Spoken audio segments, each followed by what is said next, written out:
Pasar Korea itu adalah pasar harian, tapi yang terjadi itu seperti pasar minggu. Karena itu saya rasa turun kelas pasar itu berpengaruh pada besaran retribusi yang mau diturunkan pemerintah. Ini juga kalau memang kajian pemerintah kita menyetujui melalui peraturan bupati pasar Korea kita turunkan kelas dari kelas 2, itu artinya ada pengurangan sekitar 45% retribusi setiap bulan. Kalau itu mau masuk, nah, mungkin itu juga salah satu strategi kita untuk di awal ini kita sebenarnya. Pada prinsipnya setiap komponen-komponen yang perlu dilengkapi di pasar Korea kami siap. Yang penting intinya ribu yang penjual memasukkan. Mungkin itu Pak. Itu sistem apa sewa itu bagaimana? Kita di Perda itu sistem sewa itu ada punya dia pakai luas ya, berapa kali misalnya kios, katakan kios itu 12 meter persegi. Nah per meter persegi di dalam peraturan bupati di Perda itu berapa sekian. Jadi kita lapak itu ikat juga sama. Lapak juga begitu. Nah, hanya dia punya pesanan rupiahnya berbeda antara lapak, pelataran, kios itu beda-beda. Ya kalau di kelas 2 itu sangat murah sekali. Kalau lapak itu satu bulan berapa? Ini jadi betul-betul masyarakat kita itu punya kemampuan membayar lebih bagus. Memang kita akan kekurangan 40-45% dari pasar Korea. Tapi risiko ini boleh ditanggung. Yang penting bahwa mereka semua itu taat dan menerima kebijakan ini dan semua masuk ke pasar. Sehingga fasilitas-fasilitas yang mereka butuhkan kita bisa eksekusi di efisiensi ini, digeser beberapa rupiah untuk masuk ke pasar baru. Harus siap eksekusi. Pasar itu nama-namanya semua. Oh ya. Berkoja, pasar lalu, saya minta namanya semua. Rincian pengguna pada kita. Ya, saya minta semuanya itu 3 Siap. pasar. Baik Pak. Terima kasih Pak Tsunami. Waktu Bapak telepon saya minta teman untuk turun dan sekarang setiap hari mereka di Tsunami. Saya memang saya sudah lakukan pasenda karena ini terkait dengan koordinasi, karena AKDP ini kan kewenangannya Perhubungan Provinsi dan itu di sini diatur oleh PTD Perhubungan Provinsi yang di Samsat. Nah, walaupun karena agendanya karena kita perlu rapat koordinasi, walaupun belum sempat dilaksanakan, tapi kami sudah koordinasi dengan PTD sehingga setiap hari itu sekarang kami dan PTD ada di Monumen Tsunami setiap hari. Nah, ini kalau misalnya karena ini kewenangan izin dan segala macam itu kan sebenarnya izinnya ada di PTD. Jadi nanti kami coba koordinasi dengan teman-teman termasuk dengan komunitas, dengan teman-teman nanti bisa koordinasi bersama-sama dengan atas untuk bersama-sama. Kalau itu mereka bisa backup lagi. Kalau itu sudah bisa jalan, mungkin soal sebenarnya kami sudah beberapa kali coba untuk mengarahkan bis ke terminal, dan itu memang kalau kita pengalaman saya kalau kita hadir itu mereka nurut. Tapi kalau kita tidak ada di tempat, mereka akan datang lagi. Kami pernah 2 minggu itu dalam posisi semua personil ada, PTD ada, perhubungan dan lantas itu semua ada di Lokaria, dan itu terminal full penuh semua. Kami masukkan semua mereka di Lokaria. Tapi ketika kita agak sedikit kendor dengan pengawasan, mereka kembali lagi. Ini yang kami alami. Dan kemarin kami dengan Pak Kapolres di Terminal Madawat itu himbauan untuk Idul Fitri. Teman-teman polisi sampaikan hal yang sama. Saya juga memerlukan hal yang sama ini dengan harapan supaya ini menjadi pekerjaan kami bersama. Mereka sampaikan begitu, pengalaman beliau mereka itu memang kalau di sini kalau kita hadir mereka akan nurut, tapi kalau kita lengah sedikit mereka kembali ke situ. Dan kita kaji bersama apa yang menjadi persoalan kalau misalnya kita tiap hari di situ. karena mereka lihat ada kita baru mereka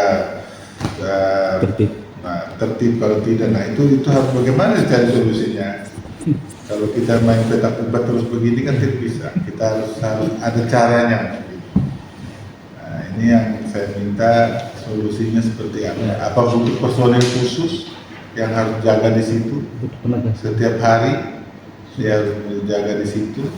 Saya pikir mungkin saran Bapak Wakil itu mungkin setelah kami rapat ini Supaya orang jelas saja. orang tertib ya.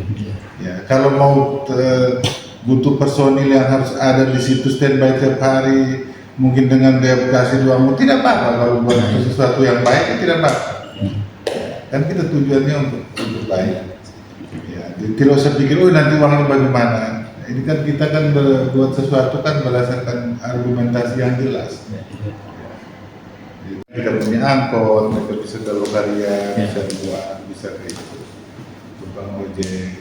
Kembali lagi dan rambu mulai dicabut. Kita punya orang itu. Ya, rambunya dicabut.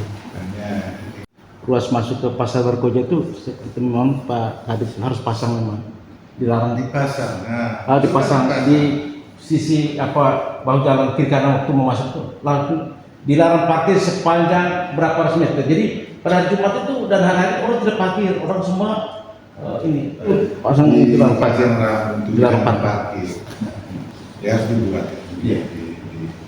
Sama itu tadi bikin kajian, Siap. berapa anggarannya Siap. laku dibuat baik. Nanti saya personal approach dengan para pedagang Siap. itu. Ya 1-2 hari ini saya coba dari hati ke hati saya bicara. Sekaligus usul tambahan Pak, mungkin ada Saya di Geliting, anggota saya ini bulan April ini 1 tahun Pak Wakil menjaga di sana dengan yang tidak dibayar, hanya saya istilah pindahkan piket. Itu inisiatif saya sendiri. Anak-anak masih setengah mati. Sampai nanti ini mereka sudah kewalahan. Jadi di sana memang harusnya kita kerja bersama. Satu saya perhubungan, ya, Kesbank dia melihat isu Perindak. Jadi kalau dilihat ini ya sama-sama, karena Perindak kepentingannya dia jual. Jadi kalau orang jual ini aman. Jadi kita sama-sama. Nah juga camat dan kepala desa. Saya di sana, saya jujur Pak Wakil, sapuan buah ini dengan saya mungkin yang terakhir belum pukul saya. Saya paksakan mereka kerja, jangankan hari Minggu, Natal, tahun baru pun kami kerja.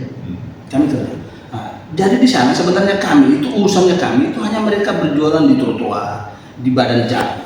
Urusan jalan itu bukan urusannya saya, itu urusannya perhubungan. Hanya ya teman-teman perhubungan datang saja jam 9, karena datangnya 1 hari, besok sudah tidak. Di sana dibilang rekayasa, saya sepakat, kami pernah rekayasa, kami jaga sama-sama. Ini orang perhubungan dibangun jalan, malah dia bilang, kita rekayasa ini harus ada surat. Saya bilang, loh, ini urusannya you, bukan saya. Jadi masuk dari Fajar Timur, toh ada tanda larang, belok ke kiri. Itu saya pernah inisiatif hari Jumat, saya berdiri di situ untuk arahkan ke kiri. Waktu mau mau Natal, mau Natal. Itu juga itu kami sudah ambil alih, sudah sampai kondisi ambil alih yang sampai orang bilang, wah itu bukan tugas kamu. Sampai ada yang kasih nanya di FB bahwa, oh ini kok kenapa harus lewat atas. Jadi memang Warkoja itu satu, pertama dia sampai dengan kosong itu satu, mungkin di dalamnya seperti apa yang digambarkan Pak Wakil tadi. Kejadian hampir tiap hari di Geliting. Nah kita dorong masuk ke dalam, ada yang alasan kami tidak ada air asinnya, kami tidak ada losnya. Makanya saya bilang maksudnya, jadi waktu kita berantas itu kita ada sama-sama, sehingga kalau mereka bilang, saya losnya tidak puas, mari kita pelinggah kayak ini, di alasan los tidak puas, benar tidak? Atau hanya jangan ada alasan saja. Nah, jadi itu satu. Yang kedua, mereka mengomel dengan akses jalan mau masuk ke dalamnya kecil.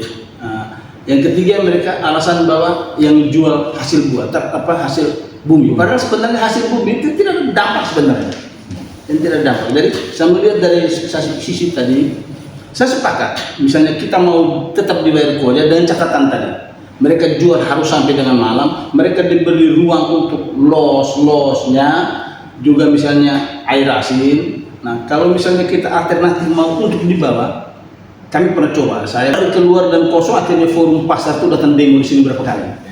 Nah, tidak bisa, akhirnya kita kita geser kembali ke atas. Itu kebalan di atas itu seperti itu. Makanya saya bilang tadi, mungkin pertamanya Pak Wakil camat camat harus betul-betul proaktif. Camat itu bukan hanya camat Kiai Pantai, tapi camat Waigete, camat Kiai Pantai, Hebak Keloang, juga Kangai. Karena yang berjualan itu mereka punya warga, Nah, kepala desa juga seperti itu, bukannya kepala desa Gelitin dengan nama Keba, tapi kepala desa yang dari Waigete yang di atas Koja, dan dia satu gandeng Pak Wakil. Kalau kita geser yang Gelitin, itu dampaknya juga ke Kangai. Nanti Waipare mulai bilang, oh di Gelitin dia jual, nah, mereka jual, nah, kami dorong yang di Gelitin, nanti di Gelitin, oh di Kangai sana jual, kami juga jual. Jadi ini memang yang kemarin. Jadi saya sudah tugaskan tetap di sana itu di Gelitin itu 18 orang, aplosan satu hari 9, besok 9.